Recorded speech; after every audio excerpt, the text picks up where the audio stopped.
আসসালামু আলাইকুম। সবাই কেমন আছেন? আশা করি সবাই ভালো আছেন। ইনশাল্লাহ আমিও খুব ভালো আছি। আমি আপনাদের সামনে আজকে একটা নতুন একটা রেসিপি নিয়ে এসেছি। ধুন্দুল আপনারা অনেকভাবে খেয়েছেন। একবার ডিম দিয়ে ধুন্দুল ভাজি করে খেয়ে দেখবেন, খুব মজার একটা খাবার। খেতে আপনাদের কাছে খুব ভালো লাগবে।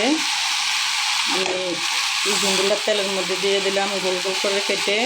এখন সামান্য হলুদ হলুদ, সামান্য লবণ দিয়ে দিলাম, সামান্য হলুদ গুঁড়ো দিলাম, একটু চিনি প্লেস শুকনো মরিচ গুঁড়ি করা দিয়ে দিলাম। এটা আমার থেকে দিলে একটু ভালো লাগে, তাই আমি দিয়েছি। আপনারা প্লিজ করতে পারেন। এভাবে একটু ভালো করে লেড়ে একসাথে মিশিয়ে দেখে দেবেন। ডিমগুলো থেকে এভাবে অনেক পানি উঠে, পানি দিতে হবে না। এভাবে ডেকে 10 মিনিটের জন্য রেখে দেবেন, পানিটা টানার জন্য। আমি আসছি আবার 10 মিনিট পর, ফিরে আসলাম 10 মিনিট পর। দেখেন ধুন্দুলে অনেক পানি উঠেছে। আমি আবার একটু লেড়ে দিচ্ছি। এখন আমি দিয়ে দেবো যে ডিম, সে ডিমটা আমি এখন একটা ডিম ভেঙে রেখেছি, সেই ডিমটা আমি দিয়ে দিলাম। ডিম দিয়ে একবার ধুন্দুল এভাবে খেয়ে দেখবেন, খুব ভালো লাগবে।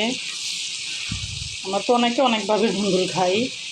এভাবে একবার খেয়ে দেখবেন, গরম ভাতের সাথে খুব ভালো লাগবে।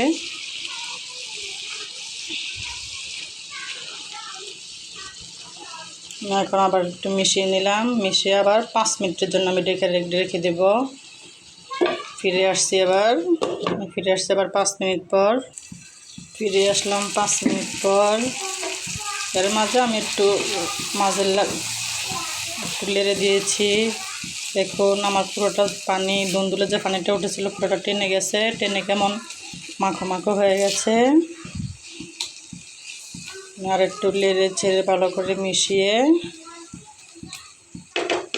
এখন অপেক্ষা করবো তেল ছাড়া পর্যন্ত। তেলটা দেখেন আস্তে আস্তে আমার তেলটা ছেড়ে দিয়েছে। ভাজিটা দেখতেন কি লোভনীয়। আর ভাজিটা ফ্রাই হয়ে গেছে। গরম গরম ভাতের সাথে একবার খেয়ে দেখবেন। রেসিপিটা যদি ভালো লাগে আমার প্লিজ একটা লাইক বা কমেন্টস করবেন। এবার আমি পরিবেশন করে দেখাচ্ছি। দেখুন আমার ভাজিটা হয়ে গেছে, দেখতে কি লোভনীয় লাগছে। একবার বাসায় একবার আপনারা ট্রাই করে দেখবেন।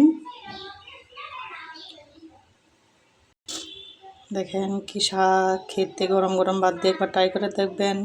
থ্যাংক ইউ সবাইকে।